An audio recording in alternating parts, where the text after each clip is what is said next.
आंतरराष्ट्रीय योग दिनानिमित्त लातूरमध्ये उत्साहाचा माहोल. पोलीस अधीक्षक अमोल तांबे यांचा स्वतःच योगाभ्यासात सहभाग. पोलीस दलाच्या आरोग्यासाठी सातत्यपूर्ण प्रयत्नाची झलक. लातूरमध्ये आंतरराष्ट्रीय योग दिन उत्साहात साजरा करण्यात आला. Bharat Ratna doctor Babasaheb Ambedkar park town hall येथे आयोजित सामूहिक योगाभ्यास कार्यक्रमात विविध विभागाचे अधिकारी, कर्मचारी, विद्यार्थी आणि नागरिक मोठ्या संख्येने सहभागी झाले. या कार्यक्रमात जिल्हा पोलीस अधीक्षक अमोल तांबे यांनी स्वतः सहभाग घेत योग अभ्यास केला. योग केवळ शारीरिक तंदुरुस्ती नव्हे तर मानसिक संतुलन आणि सकारात्मक जीवनशैलीसाठी आवश्यक असल्याचा संदेश त्यांनी दिला.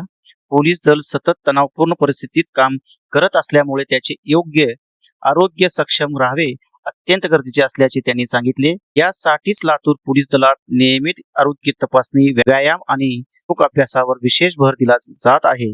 योग दिनाच्या निमित्ताने निरोगी पोलीस, सक्षम सेवा हा संदेश देत ही आरोग्याबाबत जनजागृती निर्माण करण्यात आली.